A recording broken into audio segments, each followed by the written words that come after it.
Welcome to this edition of NEFtalk. I'm Sujeev Shakya. I'm the chair of Nepal Economic Forum, NEF, a private sector-led thought center. NEFtalk is our signature programs of the Nepal Economic Forum and built on 3 C's: contextualize, converse, and conclude, and generally a 75 to 90-minute program. And we've been running this for 15 years. It's so nice to see Sachin here, part of our event. I think one of the first NEFtalks we did was with Sachin when he was still a banker.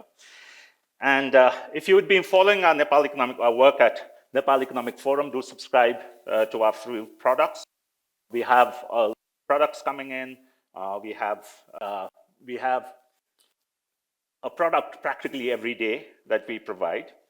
So today we are here to discuss migration and remittances, a topic very close to my heart. Today morning I was just tweeting. I think the first piece I wrote that I could find was in 2003 when I used to write as Orthabid for Nepali Times. And it was coining the word called Bipali. So Bidesma Raheko Nepali, or Nepalis who have stayed going outside to work. And at that time, remittance was just $500 million. And we were thinking that what's going to happen? And now, 23 years later, we are staring at about $10 billion of formal remittances and a lot more coming in informally. We also talked about the rise of higration. And that's one of the things. Today we have Joseph Savino from Brussels here. He'll be talking about a lot of the global trends that are taking place. And as Nepal Economic Forum, it was about 13 years ago, we started our work building up knowledge repository around remittances and migration. And today we are very happy also to have Suman Pokhrel, who has been very instrumental in helping us in this journey to understand the trends and understand what's happening. So today in the program, we'll begin with a presentation by Rojesh Bhakta, my colleague, who's been leading our work on migration and remittances. And so he will be leading our work, and then he would, about 12 minutes, he would present on the recent report we just finished for the British Embassy, Kathmandu, and the regional office at FCDO, looking at new trends. This is a follow-up of our work we did in 2021. On looking at whether COVID is going to impact remittances positively or negatively. And then we have, as I mentioned earlier, Joseph Savino, who is also the advisory board member of Nepal Economic Forum, who also runs a platform called the Migration Protocol. He has taken, after being a banker for many decades, he's taken interest in migration and worked across many countries and regions. And sitting in Europe, he's looking at how this is unfolding. And then we will move on to a panel where I'm very happy to have Ambassador Lian Johnston, Ambassador of Australia to Nepal, Ambassador Rob Fenn, Ambassador of UK to Nepal, and Suman Pokhrel, Deputy CEO at the Global IME Bank. And we will just talk about some of the trends that are coming in. And we'll hopefully have some time for an intervention and question and answers. And I'll assure you, we'll end at 5 p.m. I'm here. After this, I'm just a glorified timekeeper, ensuring that everybody stays on time. So with that, may I just request Rojesh Bhakta, our team member, to make his presentation on the trends that are emerging in migration remittance. Over to you, Rojesh. Good afternoon once again. As Sujeev mentioned, we at Nepal Economic Forum, we have been consistently following, tracking, analyzing, and documenting issues related to migration and remittances since our inception in 2008. In 2022, as Sujeev just mentioned, we carried out a very comprehensive study on understanding remittances in Nepal during COVID-19, which was commissioned by FCDO. And also, we are currently in the last phase of our current study, understanding Nepal's remittance market and economy, which is also commissioned by FCDO. The study we started in October last year, and the objective of the study is to understand how remittances can contribute to Nepal's long-term economic growth and sustainability, and also to provide with policy recommendations. So today also I'm very glad to see a lot of our key stakeholders who provided us with valuable inputs and contribution during our study. So I'd like to take this opportunity to thank you all once again for your valuation contribution for the study. So just to set the stage for our discussion today, I'll be briefly presenting few slides on the composition of the migrants and the characteristics of the remittance market to give you a perspective about the current situation of migration and remittances in Nepal. I'll start with the composition of migrants. So on your left-hand side, you can see that the migration landscape in Nepal over the last 30 years have changed dramatically. Especially after 2007-2008 fiscal year, we can see the upward trend of migration from Nepal, which went up to 2014-15, reaching up almost 500,000, half a million mark of Nepali migrant workers going for foreign employment. But after that, especially after Gorkha earthquake of 2015 and the promulgation of new constitution, we can see the downward trend of remittances, migration from 2015-16 onwards. During COVID, it went down to around 170,000 permits. But we can see a rebound of migration very strongly post-COVID. You can see that over the course of last 3-4 years, we can see that the labor permit issued by Department of Foreign Employment is almost 750,000 per year. And looking at the last 9 months data, almost 600,000 permits have already been issued. And it is most likely that this time, for the first time in the history, 800,000 labor permits or Nepali migrant workers are going abroad this fiscal year by the end. So far, as you can see on your right-hand side, Department for Employment have issued almost 8 million permits, which gives you a picture about how many Nepalis have gone outside to work. And since we do not have a robust data system in place, we do have a lot of Nepalis, especially from Sudur Paschim and Karnali province, going to India to work, but do not have exact data. So roughly our estimate says that about 3 to 3.5 Nepalis are currently working outside Nepal. Just to give you a perspective about who are the migrants, almost 61% of them are between the age of 15 to 30, followed by 30 to 50, about 36%, and almost 72% of them are married. It just gives you a perspective of who are going outside. Then where are people migrating to? This is excluding India, and from where? So basically, if you look at the figure, Madhya province followed by Lumbini and Kosi, almost 2/3 of these labor permits for Nepal, or the foreign employments are from these 3 provinces. And if you also include India, still Madhya, Lumbini, and Koshi, and including Sudur Paschim, if you add these 4 figures, it's almost 3/4 of the figure. So most of our foreign employments are concentrated from these 4 provinces. As I said earlier, we do not have a robust data system in place to know exact how many Nepalis are outside Nepal, right? But the census from 2021, it does gives a picture that about 2.2 million Nepalis are outside Nepal, which are absentee population as per the national census. And it also gives you a perspective that since our last census in 2011, the total women was about 12.3%, which has increased to almost 19% from the recent census data. The other interesting development is that the female participation in foreign labor market has been increasing, especially post-COVID. If you look at the Nepal Living Standard survey data, compared to 2010-11 and 2022-23, again, it shows the increment of women workers from 11 to 17%. Interestingly, as I said, post-COVID, this has strongly rebounded. If you look at the last 3 years data, on average, 10% of women workers are participating in this process.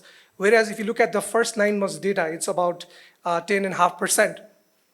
So it does indicate that the female participation is increasing year on year. And interestingly, if you look at these 3 destinations, Jordan, out of the total foreign employment permits, almost 92% of them are women. Followed by Cyprus, it's 73% of them are women. Maldives is about 40%. It just gives you a perspective where Nepali women workers are going. Also, the trend of permanent migration is becoming very prevalent in Nepal. This is the data from Department of Immigration from 2023 and 2024.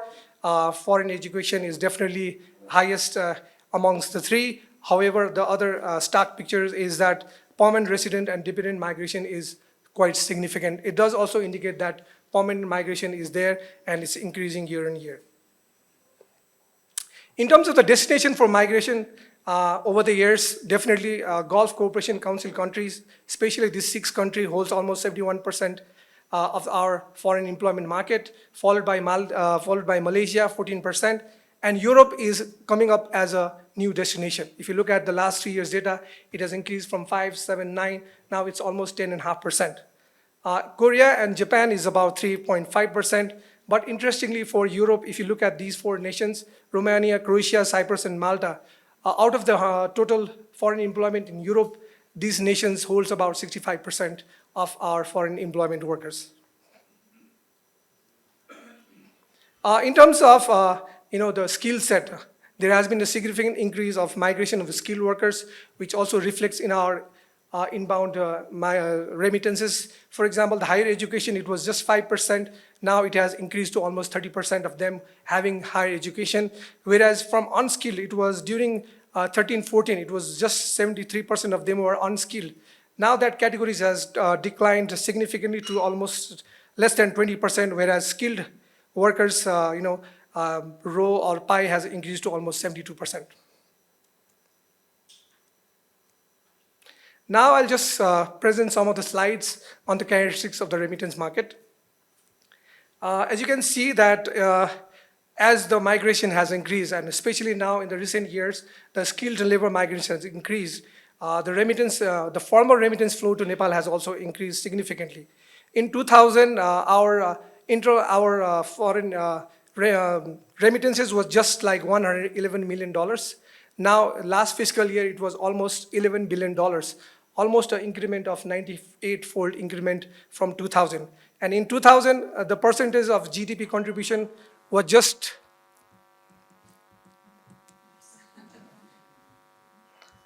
I'll just give you a perspective. So in 2000, the size of contribution of GDP was just 2%, whereas now it has increased to almost 26.5%. That also signifies the importance of remittance in Nepal economy. And just to give you an insight, like this fiscal year, for the past 9 months data based by Nepal Rashtra Bank, we have received about almost $9 billion of formal remittances. With that average, this is the most likely that we will surpass almost $12 billion of formal remittance to Nepal this fiscal year. It's most likely because we are receiving almost a kind of $1 billion per month of formal remittances to Nepal. Yes, we are finally back. So in terms of the remittance landscape, to whom these remittances are coming into Nepal, and which is like in terms of like the analysis for data, what it indicates is like almost 76.8% of our household receive remittances, which includes both internal and external remittances. But if you just disaggregate the data, and if you're just looking at households who are receiving remittances from outside Nepal, about 34% of our households receive remittances from outside Nepal. So if you look at the provincial distribution, Madhes, Lumbini, Sudur Paschim, and Karnali provinces have the largest pie of households receiving remittances. Also high with the Sudur Paschim and Karnali, because as I said earlier, a lot of these Nepali citizens, they go to India and work as seasonal workers. In terms of remittance landscape, as I said earlier, we don't have a robust data collection system in place.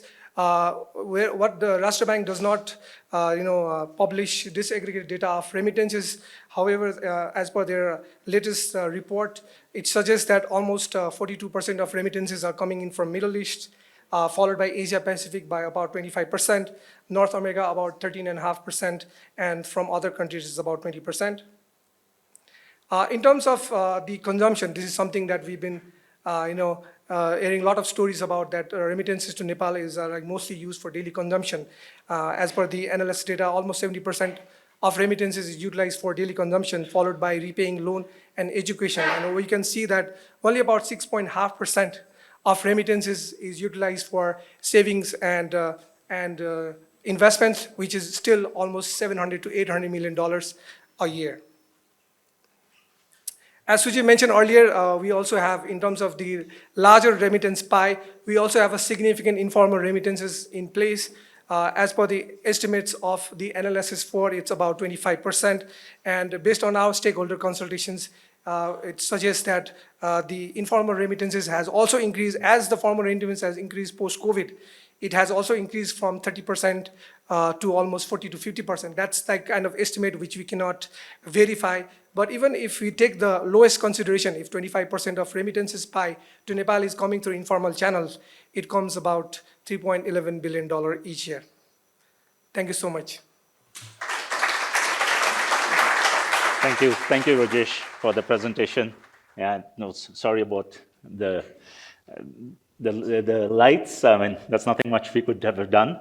Now, I think this is what we are trying to do is at Nepal Economic Forum is to build up these data. And end of the year, we are coming up with a publication. A lot of this, whatever we can put it up in the public domain, we are going to put it through a publication. So we are welcoming collaborators and partners in this endeavor to get more data. We are also having one of our senior fellows. She's doing her, Sijan Thapa, she's doing her PhD in US, and she's going to be contributing some perspectives from what's happening in the United States as far as the migrant population there. So we are collecting a lot of young scholars around the world who are working on this topic and trying to collate and aggregate different perspectives and push it through a lot of the robust data that it's not as robust as Roger says, but whatever data we have from Central Bank and the Statistics Office to work on. So from Nepal, we will try to get a bit more of a global perspective, and we have Gisab Savino, and also very passionate, as I was mentioning earlier, on this topic, and he is going to present to us what he sees as trends, because that's something that is of great interest to us. Over to you, So, Excellencies, esteemed panelists, distinguished guests, ladies and gentlemen, namaste. I'm honored and also quite nervous I will be speaking to you today about one of the defining socioeconomic challenges of our times, the global skilled labor shortage in high-income countries and the crucial role migration will play in addressing it. We've been hearing from Rojesh, the aspect of migration from a country, a sending country. We will see now how this fits into the global scenario. So by 2035, developed economies could face a shortfall of up to 85 million skilled workers. This isn't a temporary disruption. It's a structural issue driven by aging populations, declining fertility rates, and the rapid pace of technological change. These forces are reshaping how we think about human capital and how we think about economic resilience and the future of work. We are already seeing widespread shortages in essential sectors. For instance, in the healthcare sector, demand for nurses and caregivers is soaring as populations age. In constructions, skilled trades such as electricians, plumbers, masons are in short supply, especially as older workers retire. In the technology sector, the digital economy is outpacing workforce readiness, especially in cybersecurity and artificial intelligence. The agriculture sector relies on seasonal migrants and has witnessed reduced migration consistently in the aftermath of COVID and Brexit. The hospitality sector is one of the hardest hit, especially in the United Kingdom, Canada, and Australia. In transports and logistics, truck drivers, warehouse workers are critically scarce. Finally, in education, particularly in science, technology, engineering, and mathematics, teachers and special education professionals are lacking. In this context, migration is no longer just a humanitarian concern or a political flashpoint. It is an economic necessity. Countries, and this is where I'm driving at, countries are increasingly competing, despite what you can read or hear on the television. Countries are increasingly competing to attract skilled and semi-skilled foreign workers, with many streamlining visa systems, reducing bureaucratic barriers, and implementing policies that promote the integration of networks. Let me highlight how 5 key economies are adapting to this situation. And I will start with Japan. With nearly 29% of its population aged 65 or older, Japan is at the forefront of demographic aging. Historically cautious, and I'm paraphrasing here, using very polite words, historically cautious about immigration, Japan made a pivotal shift in 2018 with the introduction of the Specified Skilled Workers Visa, which targets labor shortages in critical sectors like construction, agriculture, and elder care. As of 2024, Japan recorded 2.3 million foreign workers. We're talking about foreign workers, 12.4% increase from the previous year. That number is projected to reach 3.8 million by 2035, signaling a new chapter in Japan's evolving migration policy.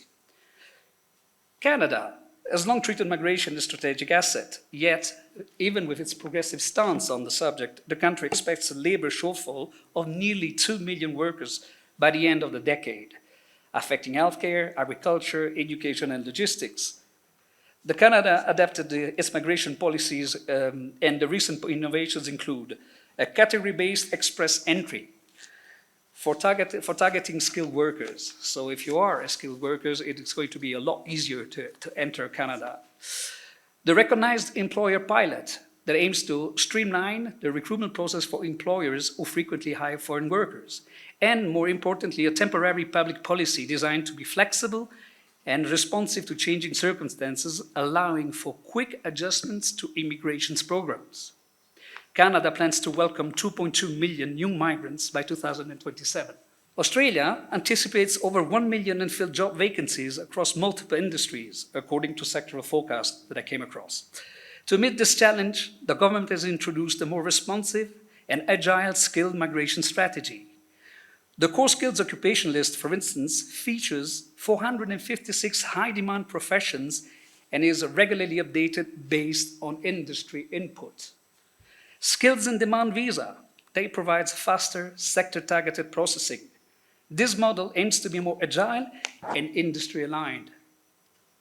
In the United Kingdom, though official projections of labor shortages by sector for the next decade are difficult to come by, a 2019 study by the Learning and Work Institute forecasts a potential shortfall in England only of between 2.5 and 2.6 million highly skilled workers by 2030. Sectors most at risk include the usual suspect: healthcare, social care, manufacturing, retail, hospitality, construction, and education.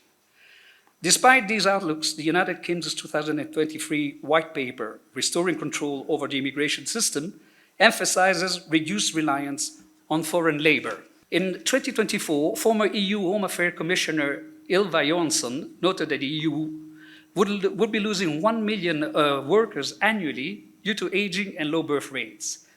And she was suggesting then that legal migration should be growing by more or less the same number per year, legal migration. Otherwise, without decisive action, the European Union working age population was projected to shrink by 7 million by 2030. Beyond these demographic challenges, acute labor shortages in critical sectors are expected to exacerbate the demand for skilled workers, further driving the need for expanded migration policies. To address these challenges, the European Commission has launched a suite of forward-looking migration tools meant for non-EU nationals. And the first one is the EU Blue Card, grants highly qualified non-EU nationals work and residency permits.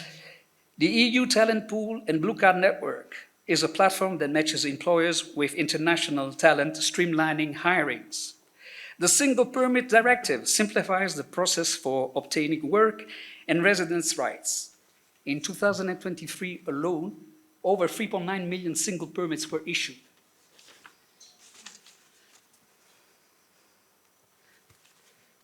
Nepalese workers represent a steadily expanding segment of the EU's foreign labor force, particularly in agriculture, service, constructions, and care sectors.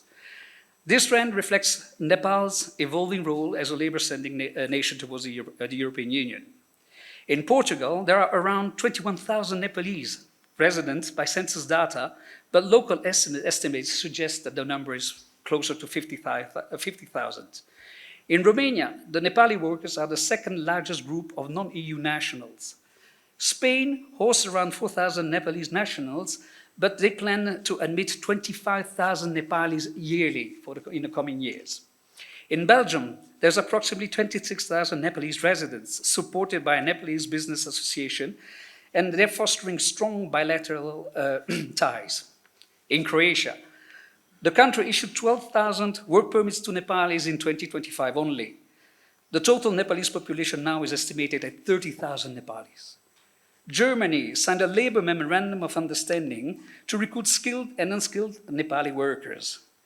The uptake has been slow when it comes to Germany because of the stringent requirements of the language requirements, but they're changing the language requirements, and so probably the uptake is going to increase. In conclusion, in the global competition for skilled foreign workers, only those countries that streamline regular migration processes will gain a decisive edge. By simplifying and accelerating legal migration pathways, they can attract top talent, fill critical labor shortages, and foster innovation across key industries. At the same time, countries of origin like Nepal must step up for full efforts to align domestic skill training with global market demands. Let us reframe migration not as a threat to be managed, but as an opportunity to be harnessed for sustainable growth, resilience, and inclusive development in both sending and receiving countries. Thank you. Thank you very much, Pino. I think Pino and Rojesh have set the stage for our panel discussion. I think we have got divergent views, and yesterday we had a very interesting pre-panel discussion with the panelists, and it was very interesting to hear perspectives. I mean, on one hand, we talk about, as Pino was mentioning, that we look at how can we harness the potential, and if there's markets that need people, then there should be migration. At the same time, there are challenges. A lot of people are leaving. We have got, we read a lot about villages getting empty, no people to look after agriculture. So as we are looking at these things, so we also need to look at how can we create more jobs, how can we have more people do things in Nepal, and at the same time, develop a long-term strategy where we can have people working in Nepal and also a portion of them going out. So I think we have to take, as the Buddha says, the middle path. So on that middle path, how does it look like? We have very honored to welcome our panelists here on stage. We have Ambassador Lynn Johnson, Ambassador of Australia to Nepal, Ambassador Rob Penn, Ambassador of UK to Nepal, and Suman Pokhrel, Deputy CEO of Global IME Bank. So yeah, we've been discussing, there were two, a presentation on Nepal, a presentation on what's happening around the world, where the demand centers are, what are the demand that's coming in. And I think, and this is what we are also looking at is that, and especially for me personally, as we look at 2043 as to graduate to a high income country in the next 20 years, where does this go? So if we are looking at, if the current trends continue, then will remittances grow at the pace that is growing? Or we are also, as Rojesh was mentioning, that perhaps people like in Europe, when in January I was there, people are settling down there, they are buying property. So perhaps are they going to be sending money back home, like a lot of people who send money from Qatar and from Malaysia and from Saudi? So there are these different divergent perspectives that we have. And today we just chose the panel because we have Ambassador Lynn Johnson. Lynn has been, Australia is something that has opened up in the past 15 years. We have a large number of Nepalis, and as I was posting in LinkedIn, I think a couple of weeks ago, 64,000 Nepali students in 2024 after India and China, number 3 out there. And of course, we have Rob, who this is close to his heart, and we have had multiple conversations before we began the work for FCDO, and also at a personal level, a lot of perspectives, because I think Rob and I, we agree on the fact that we need to look at the larger dimension of investment climate, the larger dimension of reforms, if we are going to also look at the issue around remittances. And as I was mentioning at the beginning, Suman Pokhrel has been a great partner in this journey of understanding remittances, his experience with IME, which is, sort of revolutionized the way money is transferred from outside Nepal to Nepal, and some of the innovations he's been working on now, wearing the hat of a banker at the Global IME. So that's the panel. So let me start with Lynn. In terms of,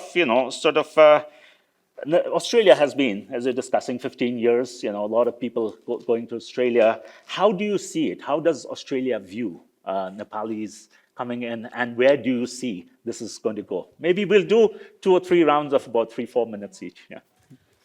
Yeah. Thank you, Sajeev. Australia is a country of immigration. We are all immigrants in Australia. And so my own experience is I'm a third generation Swedish family. And so we embrace immigration. It's important to our history. It's important to our culture. It's also important to our economy. And so we have about 200,000 people in Australia who call themselves Nepalis by ethnicity. As you say, 64,000 of them are students. And that 200,000 grew from 35,000 in 2013. So we've had an explosion of Nepali migration over the last 12 years. And a lot of that, and I think that there are different types of migration. As the slides both of you touched on, there is a very large proportion of Nepalis who are going to the Middle East for work, but there are also migration flows, and in our case, most of our migration from Nepal is through students. And so we had, of the 66,000 who were searching for permanent migration last year, 11,000 of them landed in Australia. And so that's actually quite a large number, and that sort of surprised me a lot, that 1/6 of the permanent migration from Nepal is going to Australia. But, we compare that to the 89,000 temporary visas that were issued. Now, a lot of those are for holidays, to visit family, that sort of thing. But of that 89,000, 20-odd thousand were students who went there. And so we've got 20-odd thousand students who are embarking on a 3-year program of study. And in Australia, you have the right to work for up to 2 years after your formal studies are concluded. And during your study programs, you are able to work for up to 40 hours, maximum a week. However, that has only been 40 hours a fortnight, sorry. That has only been a fairly recent change. Immediately during COVID and immediately post-COVID, we were allowing foreign students to work unlimited number of hours.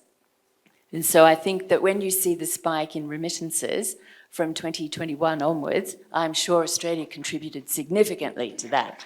Because, anecdotally, if you're jumping into an Uber in Australia, 9 out of 10 times is going to be a Nepali driver. In Canberra, Nepali is the 3rd most spoken language. In Tasmania, it is the 2nd most spoken language. And so the spread of Nepalis through Australia has had a significant impact, if you like, on our economic development, but also on our cultural development. And so I think remittances is one aspect of that, but I think that argument about remittances overlooks the other contributions that student migration can also contribute. Thank you very much. I think that's a great insider perspective into Australia, and we keep looking at students going in, and as we were discussing yesterday, so a student who goes to Australia gets to, earns X, 5x, 10x than what they would have earned sitting here. And also, we've also find, like, be it in Europe, be it in United States or in the Middle East, Nepalis are definitely preferred workers, especially in the hospitality industry, and this is what we get to hear. No, thank you. I'll come back to you on the remittance part. Moving on, Yes. So sorry, I did just want to back up to some of the figures that were in your, and trends in your slides as well, that of that permanent migration, that most of it was in nursing and aged care. So it fits with all of the data that you were presenting. So Thanks. So Rob, I know this is a topic very close to your heart. Maybe why is it close to your heart, and where do you see, how do you see this whole issue around migration? And we'll come to remittance but as an opening thought on migration. Yes. So is this working? Yeah. So on migration, I wanted to start, but the sort of moving slide which showed that remittances held up during COVID. while migration, of course, collapsed, just showing how generous, hardworking Nepalis continued to send money back from abroad to keep the motherland afloat. You know, that was, I found, that was my entry to this topic, because it was the first piece of research we commissioned from the Nepal Economic Forum. And this new piece of research is kind of a twin to that, a kind of development. I do come at this very much from a development perspective. I'm really most interested in how we can harness the migration phenomenon and the remittance phenomenon to accelerate the development of the economy and the employment scene in Nepal. So I recognize the picture that Pino presented. I completely accept many governments, including mine, vacillate on whether inward migration is a good thing or a bad thing, and the politics tends to lag the facts, and the facts are changing in a way you have described, and the politics is way behind. But that's itself a fact, politics. This is mainly economics, I think, here in Nepal.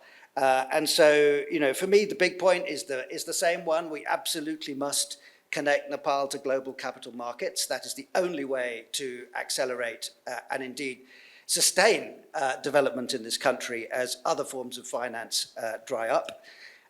So I'm really impressed by what Nepal has done so far. I think, you know, getting a sovereign credit rating such a high caliber is a good first step. I think a lot of the economic reform is on exactly the right track. It's about the pace of that reform.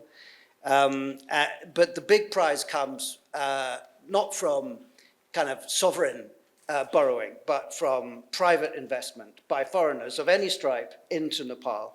And for that, this country has to develop a track record of profitable private inward investment. And for that, things like the Dolma problem need to be fixed. And I think this budget right now is a very crucial time for making the weather around the prospects of inward investment into Nepal.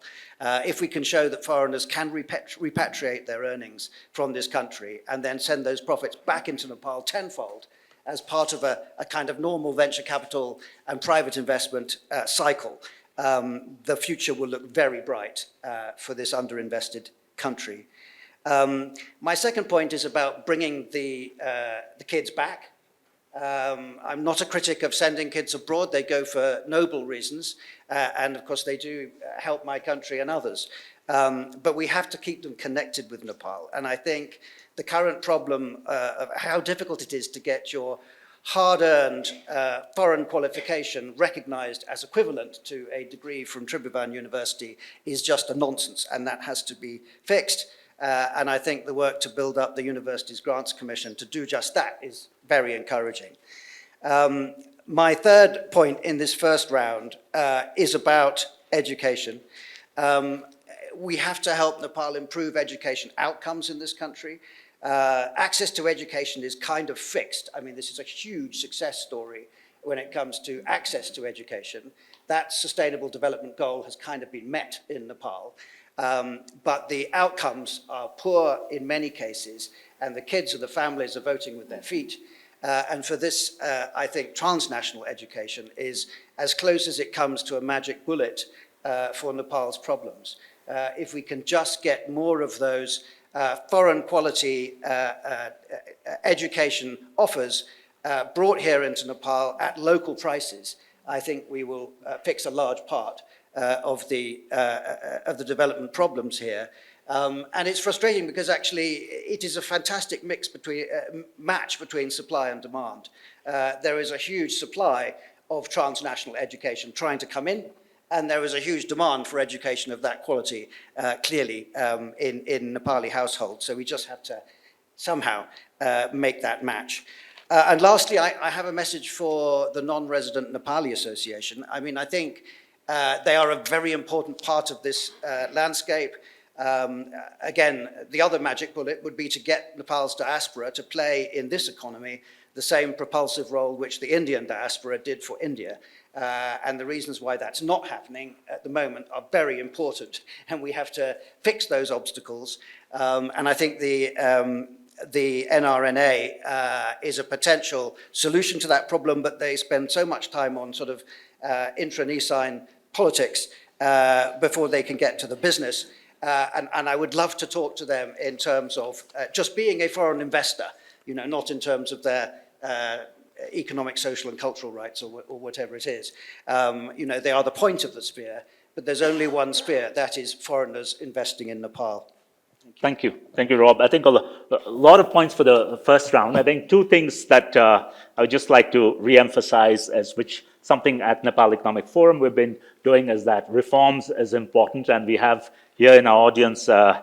Rameshwar Khanal, who just submitted a very big report to the government, and hopefully he will also lead the implementation of this, and we see reforms. And as we see that first Nepalis outside have to be convinced to invest in Nepal before we are going to get other set of investors, other set of private equity firms and others. I think that's something that also is a topic Suman and we keep discussing about. And I think the education part linking to migration is something that is being discussed very little, be it equivalence, be it ensuring that there's quality education here.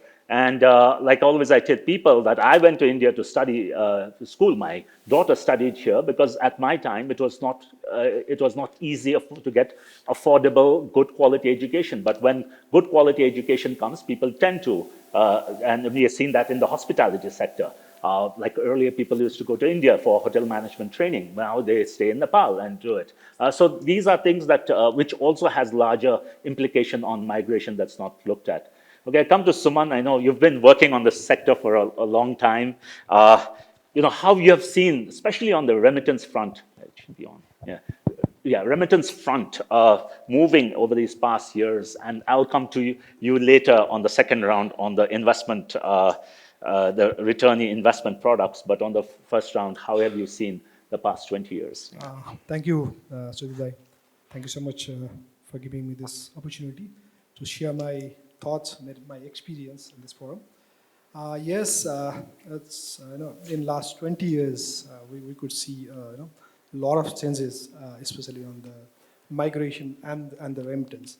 So I think we have to see those changes, the dynamics and different perspective on different areas. Just to give you the perspective, as Rojesh said, the market size itself has really grown up, and the contribution that remittance is doing in the economy is really it's big. So remittance, as we call it, it's a lifeline of the Nepalese economy. So in terms of size, we have seen the massive growth in the last 20 years. And another is the demography, as he also shown in his presentation. Now the highly educated people. Before, lots of people they prefer to go to Middle East, especially in a blue collar job. And uneducated and illiterate people. But if you see the current demographic structure of the migrant workers, a lot of graduates, completing +2, 12 standard, they are going for this for employment, especially in the Middle East. Even as you can see in Dubai or in Saudi Arabia or Qatar, in most of the service sectors, you can see Nepali migrant workers. Before, you could see Nepali workers only in the construction fields. But that sort of change is happening in the demographic side, and destination is another thing in this remittance, where now as he's shown in this presentation as well, most of the people they used to go to Middle East and Malaysia. Now new corridors are being opened, especially in Japan and Korea. It's amazing market, in Japan more than 100,000 Nepalese are there. 200,000. 200,000 almost, and in Korea same number, right? Europe is increasing. So in terms of demography also, destination also, a lot of changes have happened in the last 20 years. And the model of this remittance has also totally changed. Now, at that time, people, it was very difficult to send money back home. When IME started this remittance business 20 years back from Malaysia, people, they used to send a check, through courier and through people and by hand. And it used to take almost a month to get it cleared and deposited in the accounts. But now you can see, it's a real time. They can send money instantly and it gets credited in their accounts immediately, and they can check that balance in their mobile applications staying in those countries. So model has also changed, and the mode of remittance, with the uptake of this digital platforms and digital channels, now mode of remittance has also changed. Now people are using, this mobile application, sending instant money, without any charges, getting very good, incentive in terms of rates. So mode of remittance has also changed, and more important is cost. Nepal has already achieved this SDC goal of cost of remittance. It's less than 4% now. So cost has really gone down. If you see UAE to Nepal, it's one of the cheapest corridor in the world in terms of sending remittance. So this has also gone down, and this is a major change that we have seen. It has really saved a lot of money for those sending people, migrant workers, and the country as well. So in terms of usage also, there are a lot of changes that has happened. So basically, at that time, most of the remittance are being used in the consumption. Now people, they really want to deposit that money in the banks and cooperatives or microfinance, and they really want to invest in capital market. It's very surprising that in Korea, more than 25,000 people, they have opened demat accounts. They are totally involved in capital market. So this sort of change has really happened in the last 20 years. And literacy level also, people, they are very much literate, digitally literate, financially literate. This has really helped to transform this remittance business in the last 20 years. Thank you. Thank you, Suman. So it's interesting perspectives coming up, very diverse. So while we are talking about remittances, one of the things that our study, and Rojesh also mentioned, in our earlier study also came out, is this whole thing about informal remittances. And as we are discussing, and when we come to informal remittances, I mean, we've seen countries like Kuwait, it's about 100%. There's no way you can send informally. Saudi Arabia is about 100%. But when we go to countries like Korea, Japan, the informal remittances a lot. And I think one of the things, Lynn, is about Australia and what could be done perhaps with this informal remittances, converting it, and what could be some of the things that we can work it. And I think there's definitely Nepal government interventions required in this also. But I think because there's a lot of money coming out there, and there are people they are sending back. It's not that they're not sending back. They are sending back the money, but through different channels, because there's a huge difference between sending through the formal channel, the informal channel. So you want to just discuss that a bit? Yeah. Yeah, thanks, Sujeev. I think the latest data that we had indicated that formal remittances from Australia in 2023 amounted to $500 million US. And so, and our estimates, I think that informed estimates would indicate that it's actually twice that amount. Part of the problem is because we don't have a correspondent banking relationship with Nepal. And in fact, the Australian banking sector is an incredibly conservative and risk-averse sector. And as a result of a royal commission about 4 years ago, maybe probably even longer, Australian banks withdrew from international arrangements. And so it wasn't just here in Nepal that we lost correspondent banking arrangements, we lost it in the Pacific, which of course undermines what we're trying to achieve in other development and policy perspectives. Despite a lot of encouragement, we're not seeing much movement back into that correspondent banking or international banking relationship. So unfortunately, we do actually have no way of controlling those money flows out of the country, except, on your migration card, you have to fill out whether you're carrying more than 10,000 Australian dollars in cash. And of course, everybody ticks no. But there are quite inventive ways of getting money between Australia and Nepal. And one of them involves under-invoicing through commercial entities in countries like Hong Kong or Singapore. And so it's incredibly inventive, and someone has sat down and worked really hard. And, that's also part of the Nepali entrepreneurship, right? To come up with a way to get money from Australia to Nepal. But it also leverages really strong family connections and an enormous web of connections between Nepal and Australia. And I can speak to most Nepalis here in this room today, and I am sure that you will have either a family member or you'll know somebody who's in Australia. And so it's very easy to actually take advantage of those connections and enrich both sides for mutual benefit. So I think the Hundi system, it's very active and it's very effective. In terms of how can we counter that, from Australia, yes, it would require some banking reform. It would require some courage on the part of the Australian banking sector. But honestly, we're only just starting to get banks back into the Pacific, and only with the encouragement of government underwriting that risk. But other ways that we could encourage, I think, that we could encourage greater investment and above-board investment would be for dual nationality, actually. I think that we've seen some really good reforms for non-resident Nepalis in terms of citizenship rights and investment rights here in Nepal. But I think, why not go the whole way? Why not go full citizenship so that you can, in fact, invest openly and fully in either and both countries? That the income that you might be able to generate in one country can be returned as a Nepali citizen back into Nepal. And that is a declarable income, it's a declarable investment, and it's therefore feeding into a tax revenue stream.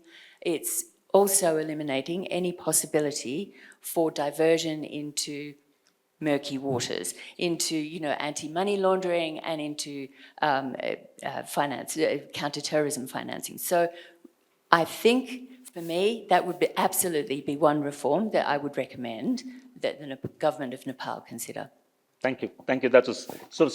I'll just come to Suman to really talk about, because you guys have also been trying to see how we can formalize the movement of money from, say, Australia here. So maybe you can just make a quick comment, and then I'll go to Rob on the larger issue of integration.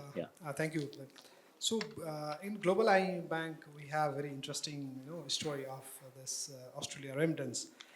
So we are the only bank which has international presence in terms of representative office in Sydney, and to cater those Nepali diaspora who are finding it very difficult to send money back home. So we opened an account in Nestle Australia Bank long time back, but unfortunately that account was closed. So we had to terminate that corresponding relationship with NAB. And after that, it was very difficult for us, to facilitate those remittances. That was one part. And another part is, as you rightly said, the market is very much dominant by the informal, sectors. And what they are doing is, they are doing this remittance, informal remittance, openly, with putting their boards, deploying the staff in the grounds, collecting money. So that is, I think, very much, disturbing, or in fact affecting the formal remittance that is supposed to be coming from Australia to Nepal, and which I think is in a very large number. But having said that, we are putting our best effort. We have established a relationship with few fintech companies and a few remittance companies who are doing a formal remittance from Australia to Nepal, and we are getting a good traction in that business. And I think, unless and until we provide what we think from the bank perspective is, unless and until we provide a complete package, it will not be easy for us to penetrate that market. So for that matter, what we have decided is we will be, upgrading our license from this representative office to a branch office in Australia. So that we have already initiated the process. So hopefully, once we have a branch office, then we can really help those Nepali people to send money back home and get other banking facilities without any issue. So that's our experience. Thank you. I think this is also one of the areas we are trying to work on. So very useful to see how we find jointly solutions. So I'll go back to Rob, and I think I just want to move towards the integration part of it, because one of the things that we also discussed is about One is that people are going out. There's very little you can control. People are going for better lives, but then there are also people coming back. And one of the things we've been trying to really urge is to see that the records of people coming back, while there are records of people going, but there's not much. And we see substantial number of people also coming back because planes are not coming empty. They are carrying people. And so what could be some of the things to be done to integrate these people who are coming back? And from again, from a development perspective, some intervention you'd like to make, Rob? Yeah. Very much. Thank you, Sajeev. Yes, so this report is full of good ideas, and a number of them are addressed to development partners. And I'm not going to talk about those because I've got that message, but I say that because it sounds like I've just got a long list of things I want other people to do. But I think there is some good advice for Nepali government policymakers also. And in fact, I was a little bit late just at the beginning because I got stuck in a conversation with my colleagues in Delhi and Colombo and Dhaka. And we are looking for a sort of highest common factor between our embassies. And this work on diasporas and remittances is absolutely something where British embassies can perhaps sort of carry messages and work with host governments effectively.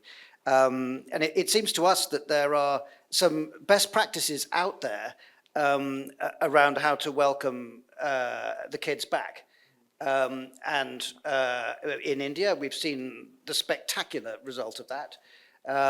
But I gather also in Bangladesh and Sri Lanka, there are some very effective policies for sort of social reintegration. And there's nothing like that in Nepal. And I think it would be good to help Nepal get something like that. So that there is a red carpet out there for people who have these skills and have got this education abroad to come back and get stuck into building the economy. There is an issue, I mean, joining up a bit with what previous speakers have just said around non-rupiah denominated accounts in Nepal. I think that played a very powerful role in India, and it would be good to get something like that going here.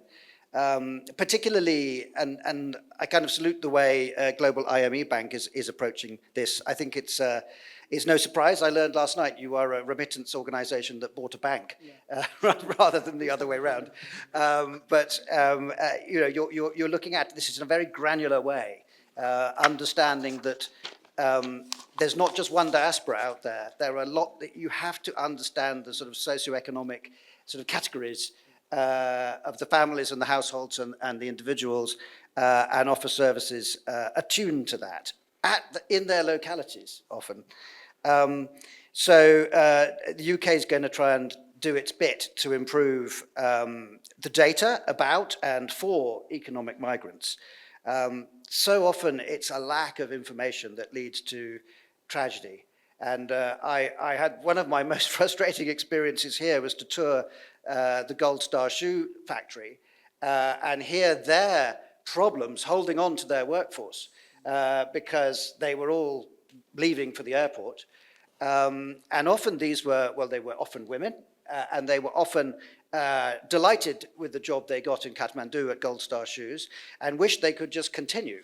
But they didn't get the news that there was a good job in Kathmandu and they'd already sold the farm or taken the horrible loan. And they were then trapped into a much less comfortable life. So it is all about putting ourselves in the shoes of these economic migrants and getting information to them in time. Then telling the stories. You know, I think Nepal Economic Forum does a great job of being a sort of glass half full commentator on the Nepal economy. And there are some wonderful stories about successful return to Nepal and thriving here. And some of these are connected with the diaspora in the UK. I'm very keen to sort of understand how the UK-based Nepali diaspora is functioning.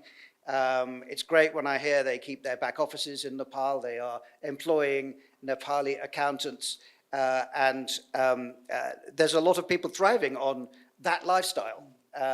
It's a kind of, they have their ticket to be an accountant elsewhere, but they choose, perhaps because they're looking after parents and that sort of thing, to build their career here in Nepal. and some of them are living very comfortably. Then lastly, back on financial products for migrants. I gather that, well, the cooperative sector is in a bit of a mess, and microfinance too is in certain respects struggling. I think non-performing microfinance loans are not flourishing as we would like to see. So with the private sector and with development partners and with the government of Nepal, at all tiers of government, we need to get into the business of providing financial instruments for the migrants to help them as they migrate and help them as they return. Thanks.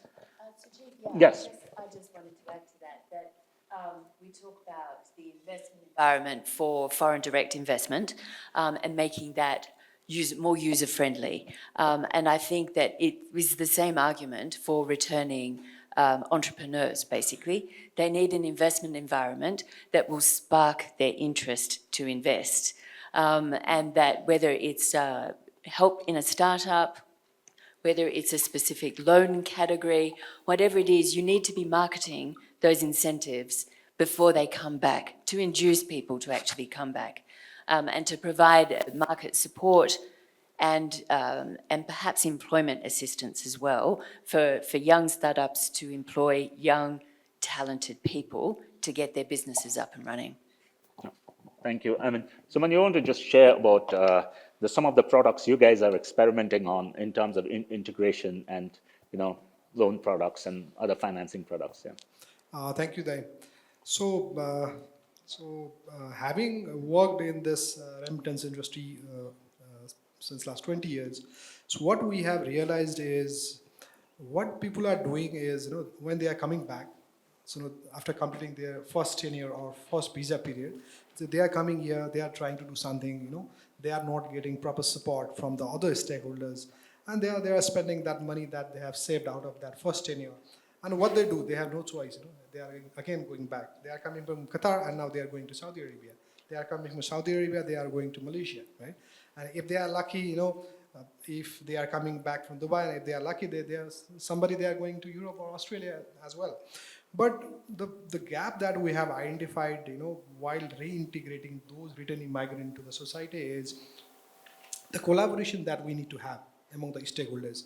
So for that matter, what we have decided in a global IMF bank is, so we have made an arrangement with another partner who is working on, capacity building of this returning migrant. And Global IMF Bank, we are designing SME loan for those returning migrants. So what we'll do is, once they are coming back with a small capital, let's say $5,000 or something, right, whatever amount they are having, and the skill set that they have, got in that, destination country. So what we will do is we'll facilitate them, we'll provide them some sort of, SME loan, micro SME loans, and we'll be working with that particular partner who is working on this capacity building side.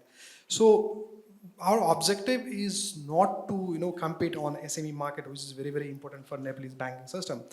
As per the reports, there is a big gap, almost multi-billion-dollar gap in SME financing and MSME financing. So we really want to tap that market, and we also want to, reintegrate those returning migrants into the society through, financing and other linkages. Like, we, as I said, we have launched one product, primarily targeting people working in Korea, where they can apply, and this, since as I told you, they are very active in capital market, so they have built certain portfolio. What we have done is, we have given them the online platform, digital platform, where they can apply that loan against share, and they will get some sort of money, and they can reinvest somewhere else, to effectively use that saving that they have built. So we have already done that, and now we are working on SME,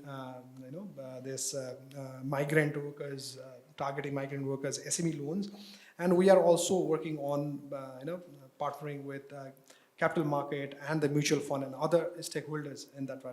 So that's the plan that we are moving on, and hopefully that helps to create our own niche, especially in the SME market, and that also helps those people who have come back to Nepal with capital and a skill set so that they don't need to go back to another country again. So that's the plan we have, and we are working on it. No, thank you. I think one of the things I also personally I feel is that with federalism, we would see that this, because a lot of the migration-related, remittance-related policy is made by people in Kathmandu who really don't know what's happening with 25 million people outside Kathmandu Valley.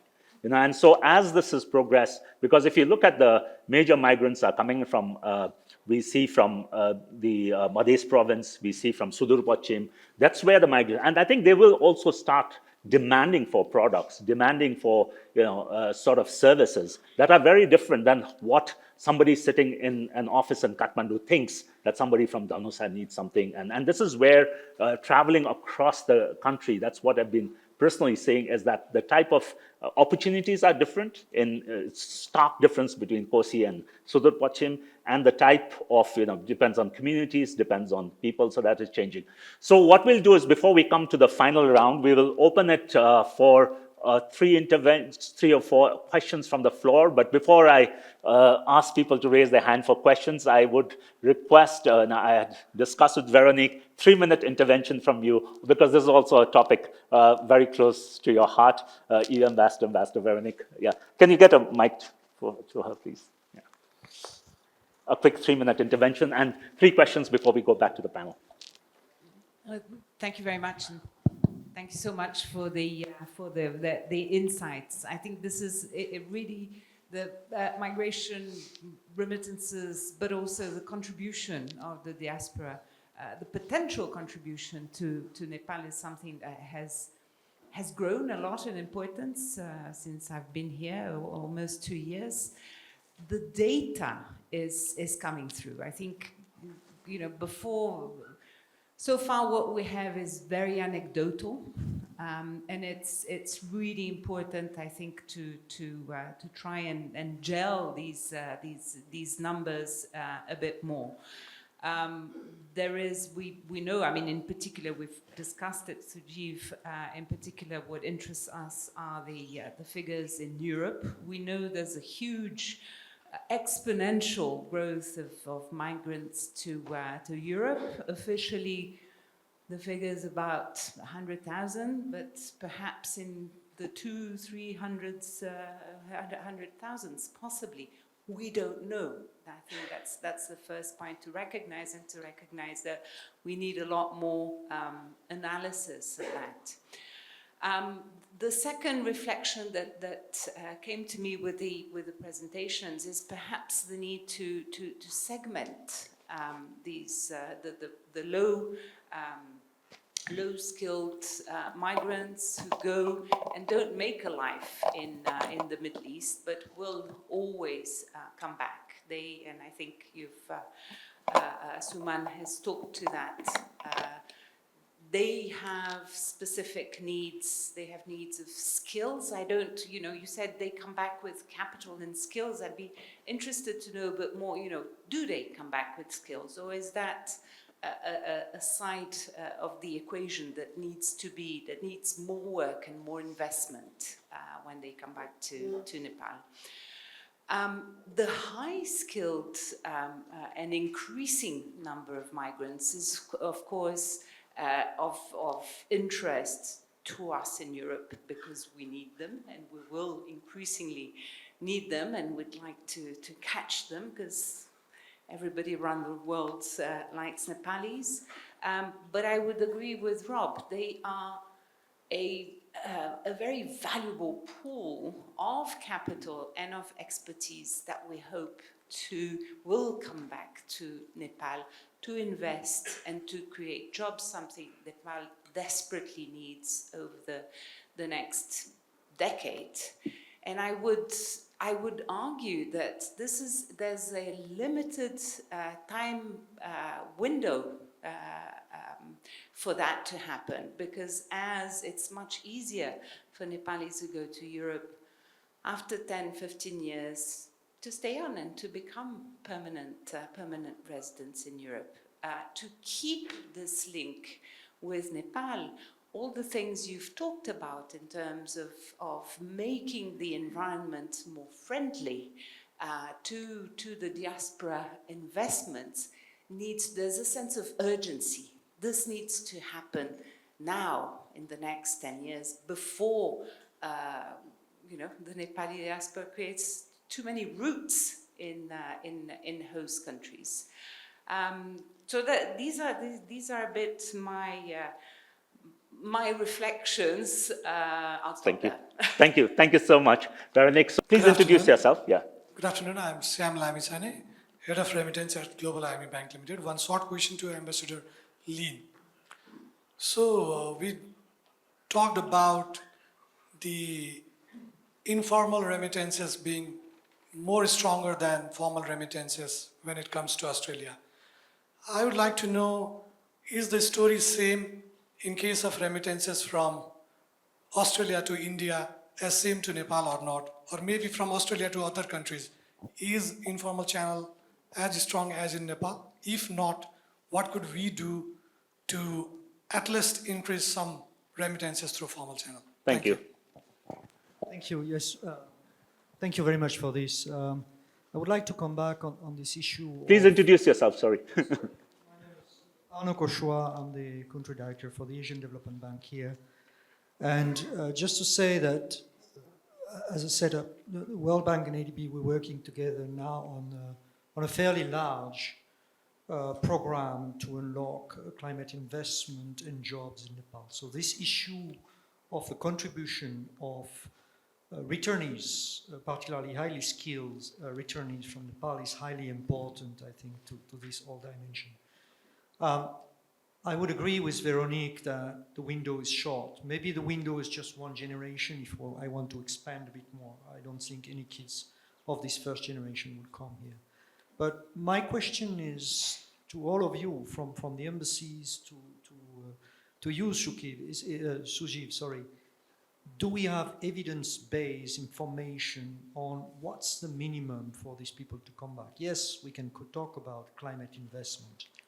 But what about the environment? How much things matters to them? We can expect maybe that their threshold, and that's just a supposition, is a bit lower than the normal investors. But where is this threshold, and what needs to happen in this country? Thank you. Good afternoon. My name is Jan Hansen. I'm an economist also in ADB.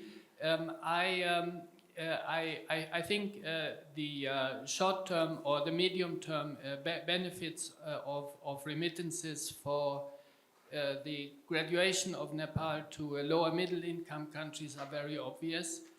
There have been a lot of, it has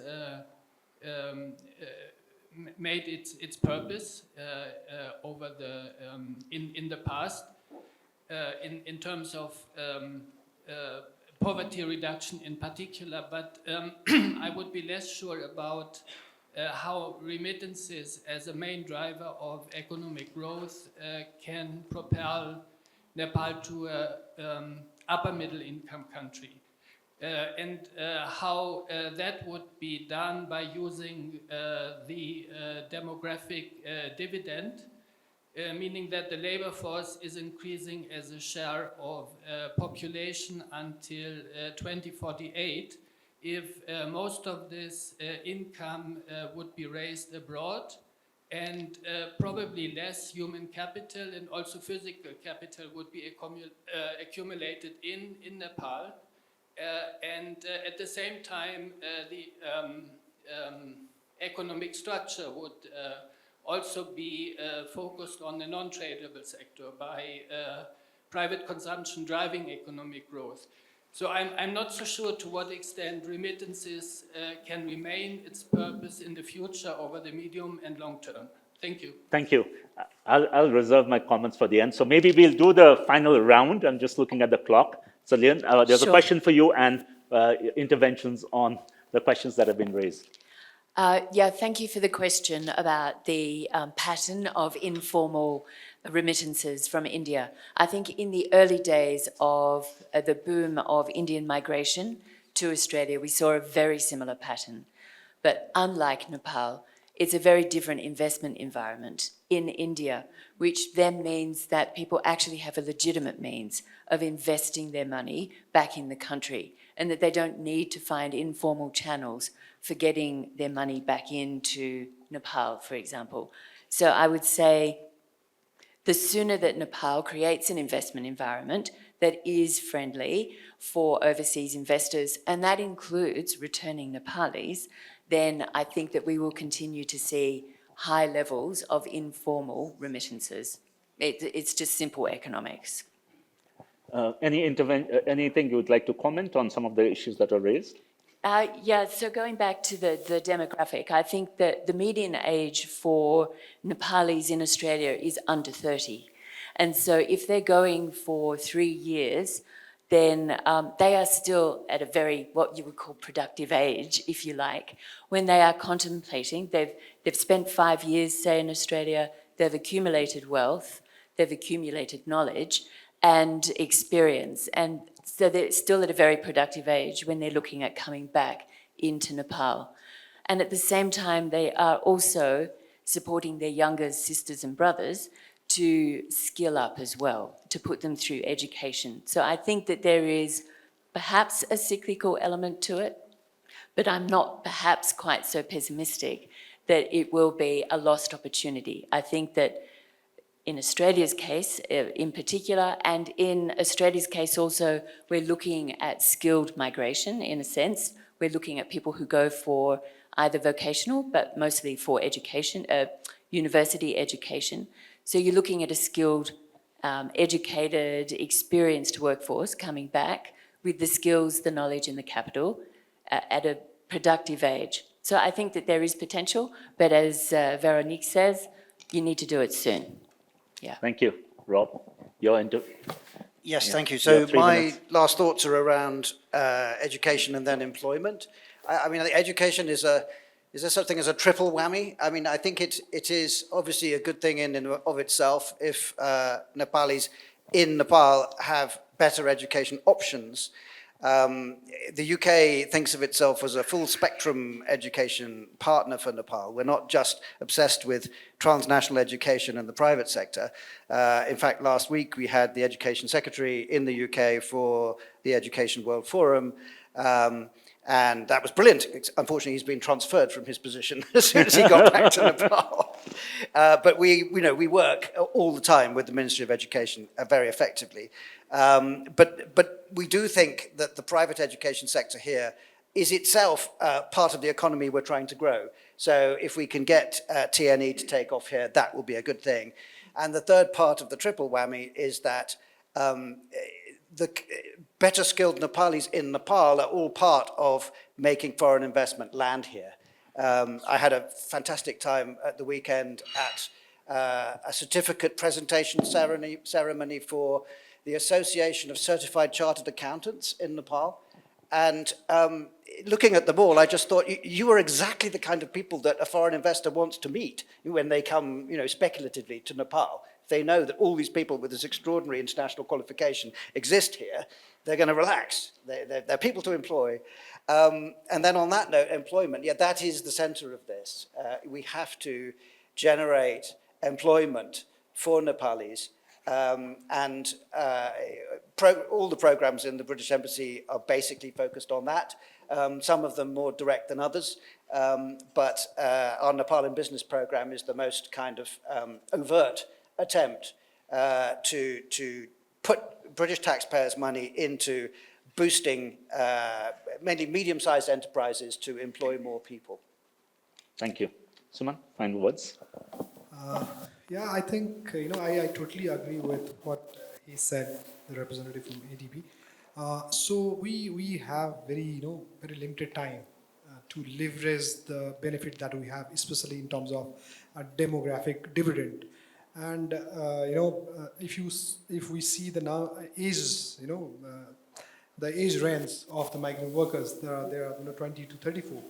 And it's a high time, we leverage this advantage that we have, especially in remittance, linking that remittance to productive investment, creating more job and more opportunities in the country, so that, once we have this lesser, this advantage, especially in terms of demographic dividend, then Nepal can sustain. Otherwise, remittance could not be a lasting solution for the economy, and it's a matter of high urgency that we start working on it immediately, not in one sectors, but in all the sectors, especially government and non-government sectors. That is the only way out. Thank you. No, this has been great discussions, and a round of applause to the panelists. I think for us, this